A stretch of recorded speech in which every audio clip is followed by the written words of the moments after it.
What's up, YouTube? Not 15 Fairy Tale back today, doing that Gurguit deck profile that I do in my banlist video from yesterday. Was that yesterday? Maybe 2 days ago. For when I did the banlist video, I said I'd do it, so here it is. Once the banlist happened yesterday, actually. Yeah, it was yesterday. Although I think it went up to whatever, who cares?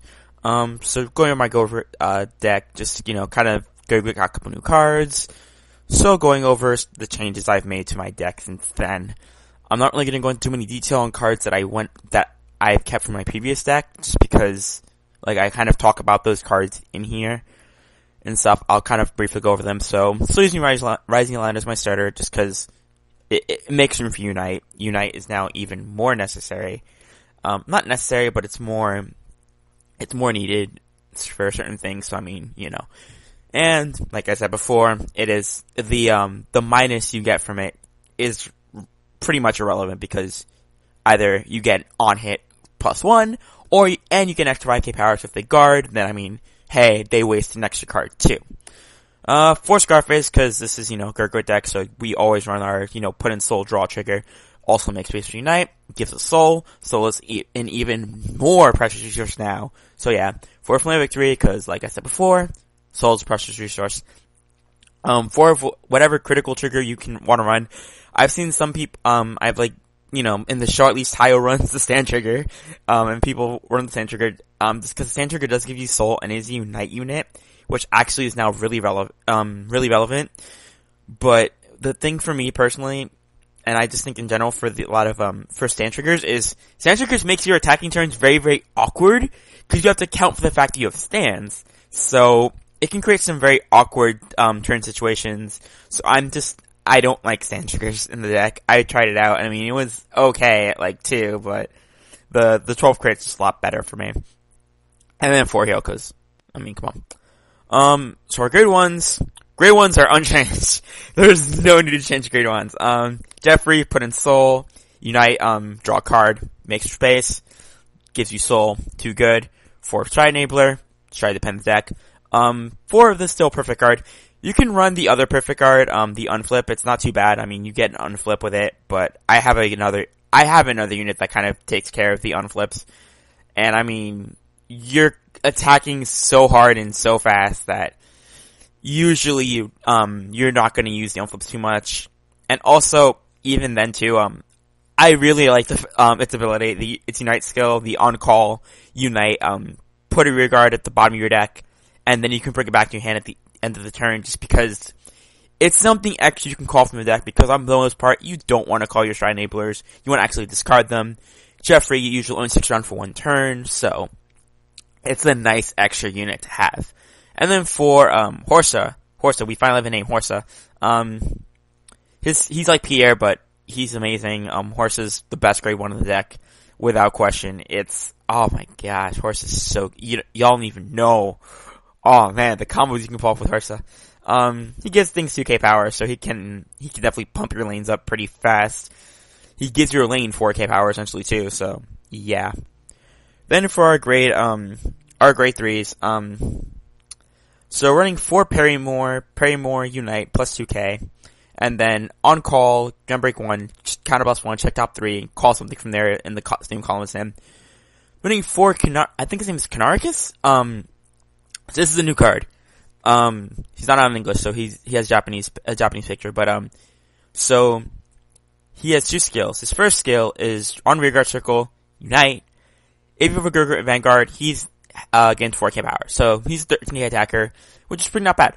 But his other skill is Jailbreak 1, when he's called from deck, discard 1, check top 3, and call something to rearguard circle. So he's like he's Loppier Shooter, but he's Jailbreak restricted, but he has Unite, which is important. I'll explain why when I get to the unit that makes it relevant. He's actually pretty good. He lets you chain calls and stuff, which is really, really good if you're on Scourge Point, and just with other things as well. And then 3, Marcia. Her skill is Unite. Put her in soul, countercharge. So basically, she's your extra she's basically your countercharge engine, and she becomes soul, and as I've said millions of times, Soul is a precious resource. He also resists, but I mean, it's okay. I feel like giving her resist is kind of strange, honestly, and I want to say almost irrelevant now, for right now at least. But yeah. Then for grade 3s, we're running, 3 of the old Gurguit. Old Gurguit still, he has the Gurguit name. You have things that require Gurguit, he has the old Gurguit name, so, you need the Gurguit name for certain cards. And his Tri-Break skill is still really, really good. His Tri-Break skill is pretty much, not even pretty much, is arguably better than, the new Gurguit, but the new Gurguit Stride skill isn't bad. Stride, Counterblast 1, check top 4, call something, the thing you call gets 2k power, and then Gem Break 2, Counterblast, Soul Blast. You can then look at top 4 of your deck and guard with something from there. It's not unit restricted, which is very, very nice, so there's that. And then we have the new Gurguit. So, he's also a Stride Break. His Stride Break skill is Counterblast 1, Soul Blast 1. So yeah, we need that Soul. Look at your top 4, Superior call something from that top 4 to rear guard circle. Then, if the card you called has the Unite skill, you have to do it. It's not an option. You have to call the top card of your deck to rear guard circle at rest. Or an open rear guard circle at rest. So basically, he's a 1 card Unite. So, the thing you call is at rest, but I mean, it's not too bad. I mean, if you get a Flame Victory, you can use the skill. You get Scarface, you use the skill. You get Levante, I mean, it's not the worst thing. You can also put the thing you called back. Like, if it's at rest, you can put the rest unit back with Levantia. That's something I've done before. I mean, Canaris, you can kind of like call over it too if you need to. Or if, you can call like something like a Marcia behind your Vanguard and then do that. So the thing is you can do with it. It auto cheese Unite, but it does cost Soul, which I'm not a big fan of, but it's okay. Now the real reason why you want to be on this card is for the Gem Break 2 skill, which is easily outclasses the old Gurguit's, Gem Break 2 skill. Excuse me. So Gem Break 2 skill is Unite. All of your units get intercept and can intercept from the back row, which is insane. So like, if you have triggers on the field, you just have 10k shield on your field. That skill has won me games already. Like, oh my gosh, it's so good. It makes space for Unite as well.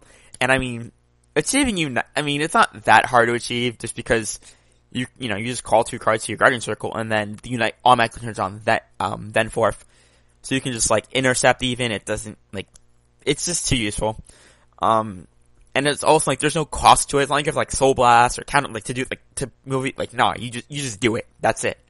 I mean, say which is better. It's tough because honestly, original Gurguit Stride Break skill I think is better just because it costs less resources. But the defensive power of the new one is just so good. It's amazing. And then for our strides, still running 4 Glorious Raining, because Glorious Raining is a pretty great finisher. 3 of the old Gurguit stride, Sunrise, Ray, Radiant Sword Gurguit. He's still a hell of a good finisher. And then our new attacking stride, the new Gurguit stride, whose name I don't recall. I do remember his skill though, which is, Counterboss 1, flip a copy of it in the G zone. Or flip a card in your G zone. I don't recall, but we're running 4 of him, so it's kind of irrelevant. Because you're mostly going to flip a copy of him anyway. So so he gets 2 skills. The first skill is that all of your guards get plus 2k power for every face-up copy, or every face-up card that has Gurguit in its stride in its name in your G zones. Like, so if you have all 3 other copies of him flipped, and then all your 3 other original Gurguit stride copies flipped, you'd have 6 cards, so everything gets 12k power. It's never gonna happen, but, that's the thing you can do. And then his second skill, that he also gets a second skill, which is, Unite. When he attacks, look at the top 7 cards of your deck, call something to rear guard circle, and that unit you call gets 2k power. So, he's okay. Mainly we run him just because, because he's not even a +1, which kind of sucks, because you have to discard as part of the cost. It is Counterboss 1, discard 1. But I mean, he turns Gem Break 2. Mainly you run him because he's your best first stride, because he turns Gem Break 2 on right away for new Gurguit stride. So that's really, really good. Also, it's an also like if you go into him and then you go into Glorious Training, you'll have 3 cards that you can call as opposed to 2, which I mean it does matter. So that's also something. Another reason why he's really good, why he's actually not too bad. Basically, you're running him more for the fact that he flips something right away without a Gem Break restriction. That's more of the reason why you run him over anything else. So there's that. I mean, his skill is alright. Although generally you're gonna either go with him, and then you go into new Gurguit, old Gurguit, or Glorious Training to most of the time. If you need to, though, you can go into this guy, Scorch Point, everyone's favorite.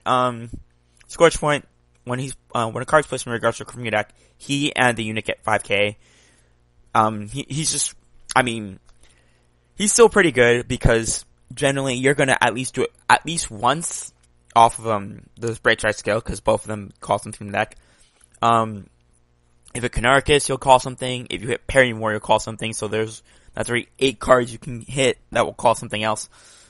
So yeah, I mean, if you use the other Gurguit Stride, the new one, you get to call 2 cards, and I mean, yeah, the unit you call it's in rest, but your Vanguard gets an extra 10k power, so that's not too bad.